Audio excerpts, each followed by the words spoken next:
Our story begins in the year 1906, in a very poor rural area next to Mount Fuji called Tenryu Shizuka. In this village, a boy is born, and he's named Soichiro Honda. Soichiro's father was Gie Honda. He was a blacksmith, and he would fix bicycles on the side. Soichiro's mother was not unemployed either. To help the family, she would weave. Soichiro's situation and village was so brutal that 5 of his siblings were killed because of different diseases before they were raised. Soichiro grows older and he reaches 8 years old, and that's when he's hanging around in the village and he sees a very loud noise approaching him, and what he saw was a chariot that was moving without a horse. He had just seen a Ford Model T. Soichiro couldn't believe his eyes because it was his first time that he's seen a car.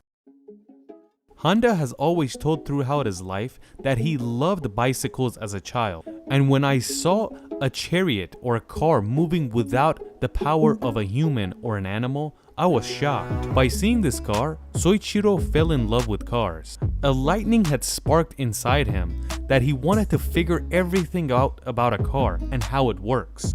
Soichiro leaves school at a very young age and decides to work for his dad in the bicycle shop. And all he was asking his father was for a little bit of money to buy books and magazines to read about cars and piston engines. Even though Soichiro had left school, he would read these books and magazines all day. In 1922, when Honda is 16 years old, he buys a newspaper and there is an ad that a mechanic shop is opening in the city of Tokyo, a mechanic named Art Shokai. After reading this, Soichiro immediately goes to his father and tells him, "I want to go to Tokyo and maybe get a job at this mechanic." His father told him, "Why should you go all the way there? Write them a letter and tell them your situation. Maybe they'll accept you this way." He listens and writes a letter to Art Shokai. When the owner of the mechanic shop realized who he's dealing with, he decided it's not a bad choice to hire this guy, and that is why he returned his positive message. Until this, Soichiro had lived in his village and he had never seen the city before. When he entered Tokyo, he felt like he entered a different world, and you could say he really liked the environment. When he reaches Art Shokai, the new mechanic shop, he introduces himself and he finally meets the owner, Yuzo Sakakibara, and he had his job set up for him. So what was his job? Babysitting his child for him. After hearing this, Soichiro feels devastated. He always wanted to learn how to be a mechanic, but now he's babysitting, and he gets very little money that he can spend on food and shelter. Soichiro wanted to go back to his home, but he was so embarrassed that his parents would be disappointed that he would keep it to himself. And since he didn't want to be defeated, he stayed and dealt with it. Eventually, Soichiro was patient, and Sakakibara realized that he's running out of employees and the car market is booming. That is why he told young Honda to start working on cars. After a few days of Soichiro working, Sakakibara is shocked on how good this kid works. Not only does he love what he do, he's always interested in learning new things. And that is why he turned into one of his favorite employees and started not only teaching him about mechanics, but the business side as well. In Art Shokai, not only did they repair cars, they also repaired motorcycles and bicycles. And you have to know that at that time, Japan was not producing their cars or motorcycles themselves, and anything they were working on was European and American. The opportunity Soichiro had was amazing because he was working on different cars from all over the world, from Germany, American, British, and everything else. And of course, he was repairing different motorcycles as well. When Soichiro is 17 years old, Sakakibara calls him for a new project, and he tells Honda that he wants to create a race car because for the very first time, racing cars had been introduced to Japan. the group in Art Shokai developed this race car, which is made up of a few different cars. The chassis came from an American car called Mitchell, and the engine and transmission came from Daimler, and most of the fabrication and other parts were made in-house by the shop. It's good to note that the main technician working on this was Soichiro Honda. This car participated in the Japanese race and it actually became champion, and you could say it was the best car made in Japan at that time. In the year 1926, the Japanese military called Soichiro for service, and he was forced to introduce himself to the military. But in the physical exam, they realized that Soichiro Honda was colorblind, and that is why he was let go. Soichiro gets so excited that he runs and rushes back to his mechanic shop, and his excitement was that he didn't have to go to the military and he can continue being a mechanic. 2 years later, in the year 1928, Sakakibara opened up another franchise for his Art Shokai mechanic shop in the city of Hamamatsu. He calls his best mechanic, and it was none other than Honda, and he tells him, "You're the one in charge of this brand." Soichiro works so well in this shop that he attracts every person with a car in that area, and in the beginning he was a solo mechanic, but at the end of the 2-year mark, he had 30 mechanics working in the shop with him. Not only was Soichiro Honda a famous mechanic in that area, but he was very famous in driving race cars as well. He was the first Japanese person to take a race car all the way to 120 kilometers an hour, a record that wasn't broken for the next 20 years. In the year 1936, Soichiro Honda was involved in a terrible car accident while he was racing, and in this crash, he nearly dies. On the left side of his body, he had a few broken bones, and he was forced to stay in the hospital for 2 months. And after he was healed and well again, he decided to go back to racing, something that his parents really hated. But eventually, when he hears that his wife and entire family is against the idea, he decides to quit. You have to know that race car drivers feel an adrenaline that's like no other, and it's extremely addictive, and you can't stay away from it.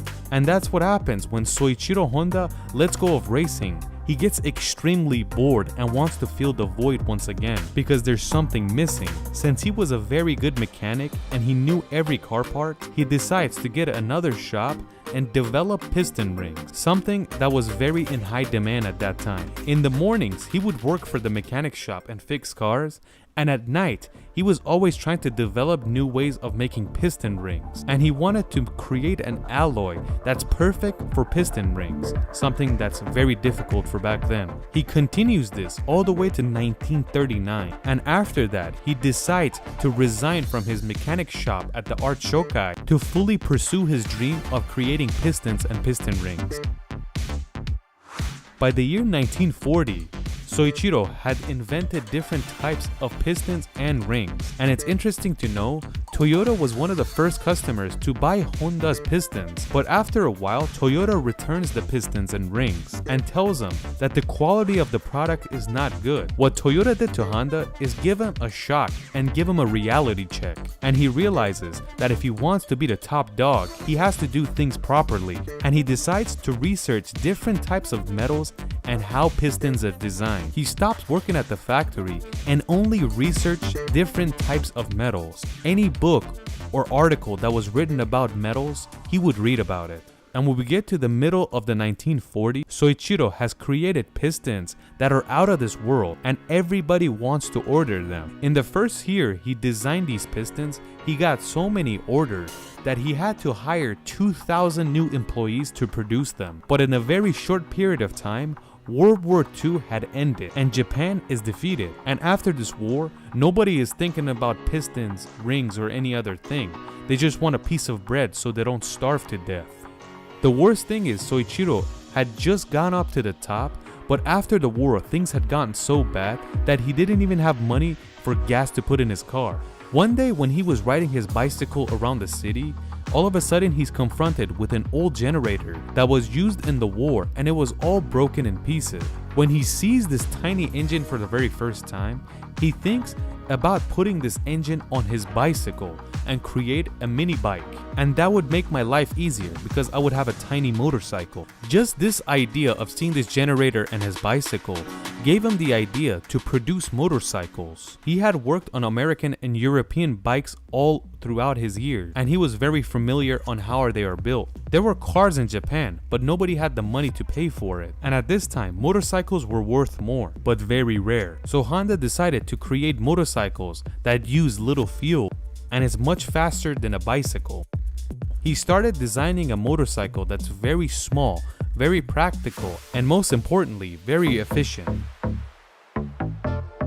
People really like his engine, and eventually, in the year 1947, Honda creates his first motorcycle that actually had the Honda name stamped on it, the Honda Type A. This is considered the first Honda vehicle ever made, and it's basically a bicycle with an engine on it. After 1 year, by the year 1948, Honda had made a lot of sales with his new bike. He starts a new company, the Honda Motor Company, a company that was only meant to create motorcycles. By the year 1949, Honda designs his new motorcycle and releases to the public, the Honda Model D. This motorcycle was considered a failure, but Honda wasn't a person to give up that easy.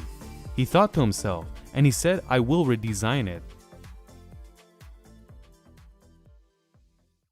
and release a new one. And eventually, by the year 1952, he had designed the Honda Super Cub. Super Cub explodes in Japan, and it really shows how well this bike is designed because everybody loves it. This bike makes him so famous that he's invited to the Emperor's house and he's given the Emperor's Award. After this situation, a businessman in Japan decides to invest in the Honda Motor Company. He was none other than Takeo Fujisawa, and when Soichiro realized who this is, he gets really happy that someone like him is investing. By the year 1958, US had decided to let Honda release the Super Cub to the American public, and the Super Cub was offered for only $295 to the US market, and that was very cheap because any other American motorcycle was quadruple the price.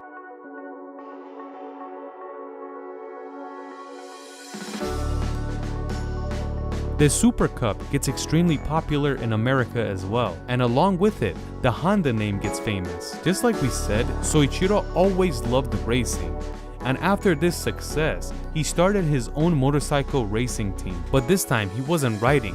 At this time, Honda has no free time. Most of his time is spent in the factory in creating new design, and in his free time, he's buying different brands' motorcycles to see how they're built and what kind of tech is used in those.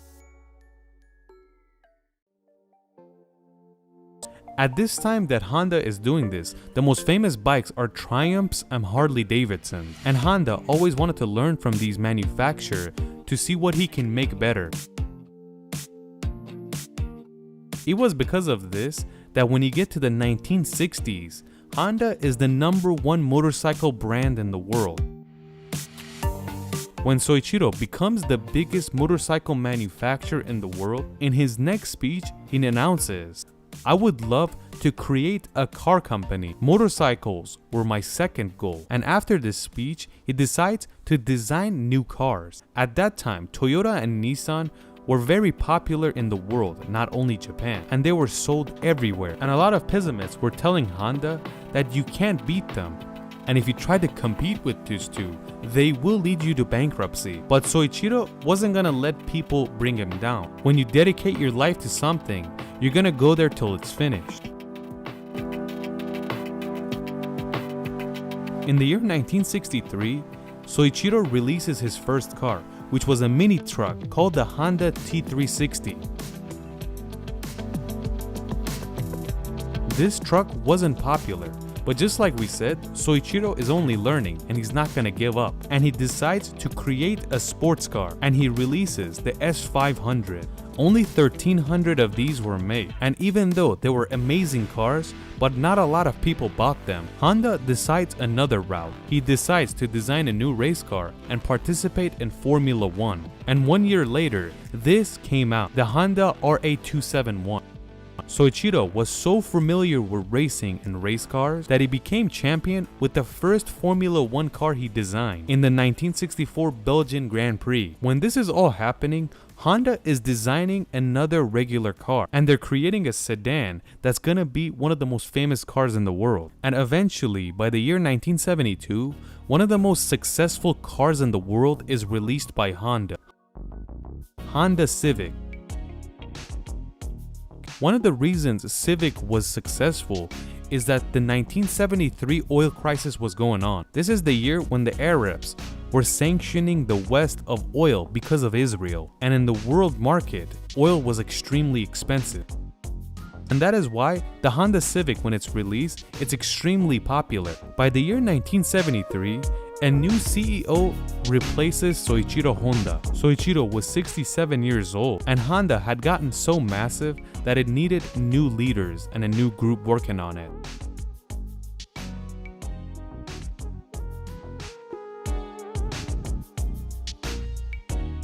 At the age of 85, on the 5th of August 1991, Soichiro Honda passes away, and he leaves the Honda company behind.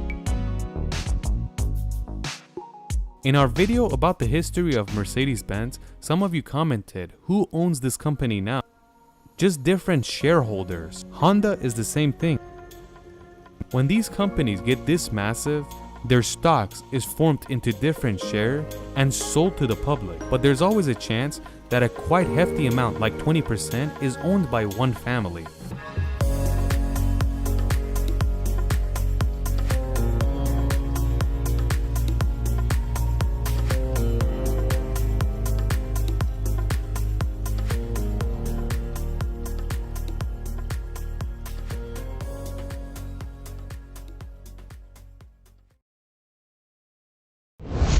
On the 28th of August 2009, Mark Saylor was going about 125 miles an hour in the freeway.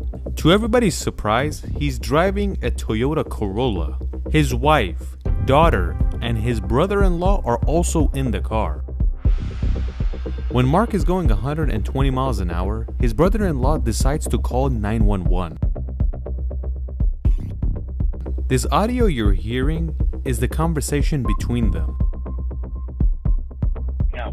We're going north 125, and our accelerator's stuck. I'm sorry? Our accelerator's stuck. We're on 125 and we're late. Okay, northbound 125, where are you passing? We are passing, where are we passing? We're going 120, Mission Gorge. We're in trouble. We can't, there's no break. The biggest problem was that there was an intersection up ahead, so the highway was ending. And this intersection was no normal one. It was extremely busy with a lot of people crossing. Mark realizes that he's getting closer to disaster and a lot of people are in danger. So he decides to pull off at that insane speed. Hold on, pray. Okay. Oh, shoot. Oh. Okay. Hello?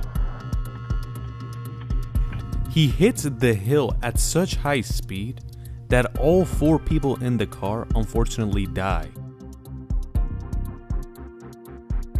The problem with a stuck accelerator were happening everywhere in the US, but it wasn't as well known. The telephone between the police and Mark Saylor's brother-in-law exploded all over the news, and every news outlet, mostly in the United States, were talking about this incident and how Toyotas have this insane problem. In every situation, 100% of the fault was put on Toyota. In a span of 1 year, 90 people died because of this accelerator problem in different types of Toyotas, and many people got injured. After this incident, Toyota's stock exchange took a hit as well. After this situation is taking place, and Toyota being one of the #1 car manufacturers in America and the world, the Department of Justice said this. They say that it's a national embarrassment that a company like Toyota has made cars like this, and it's putting so many people in danger.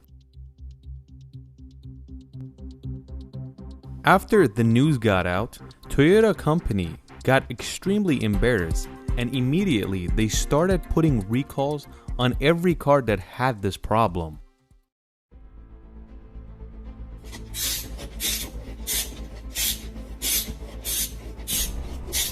More than 10 million Toyotas all around the world got a recall. And that's an insane number when you think about it, because Toyota is the #1 seller in the world and the US. And most of these accidents were happening in the US. The lawsuits and fines added up to $1.2 billion in the US alone, and around the world, another $1.1 billion. The least you could say that Toyota company lost an insane amount of money, and they took a huge hit in every department. But that left one insane question. A company like Toyota that has been one of the very best for many decades, what happened that such a huge problem occurred? At first they announced that the biggest problem is the carpet inside these Toyotas, and they push up against the pedal and leave the accelerator stuck.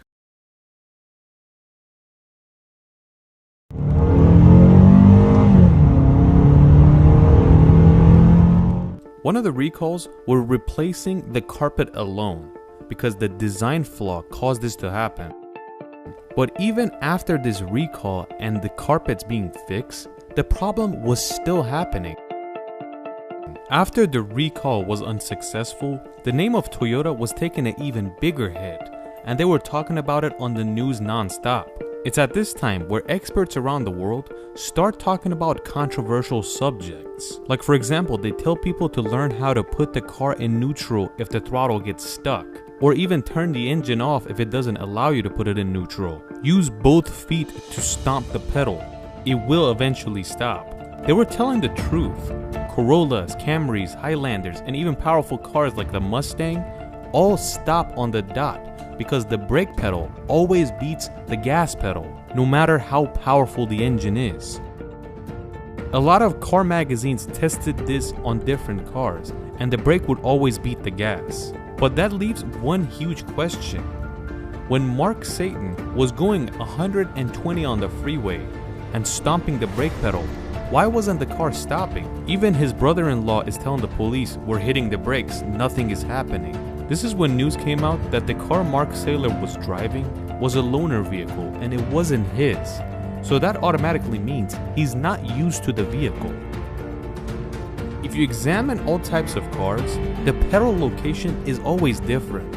Even though the right one is a gas pedal, the middle one is a brake, and the left is clutch, but each car is different. And if someone is not a good driver or they're inexperienced, they could mistake these types of pedals. Research shows that more than 50% of the people that crashed their Toyota because of a stuck throttle, it was either a loaner vehicle or a rental. You might say all pedals are the same, but that's not the case. If you look at different pedals from different manufacturers, and different Toyotas for that matter, they all have different pedal placement. After all this happening, two major administrations start investigating. One is the National Highway Traffic Safety Administration, and the other one is NASA. It's interesting to note that modern cars have a form of black box in their vehicle, not like the plain one where it records everything that happens, but it can record what was happening while the car is crashing and before, so they can tell if there's a brake pedal or a gas pedal being pressed. So when they open up the black box after an accident, they know exactly what was happening in terms of sensors. When NHTSA and NASA investigate this, they realize that almost every case, the person wasn't even pressing the brake pedal, and they were only on the accelerator. They assumed that this is only driver error, so they named this issue of Toyota's pedal error. So case closed, right? It was all the driver's fault. But no, it's not that simple. If this issue was only happening in third world countries, nobody in the world would probably care. But since it was happening mainly in the US, everybody cared. This is when they investigated it even more. They did testing exclusively on different types of Toyotas and realized that every single Toyota stops if you're pedal to the metal and you hit the brakes. But once you let go of the brake and reapply it again, that's when all hell breaks loose, because the brake does not work anymore. That means you lost power brakes. So therefore, your brakes are not going to work. reasons for it. Even though But most how far issues it and comes down to accidents like were brakes, because I of the cannot pedal, say. but a lot of people were confronted with this issue where power brakes aren't working, so the car is not stopping. And you could say that for Mark Saylor's family as well. Eventually, Toyota lost more than $2 billion because of this, so they can get back on their feet to make Toyota look good again.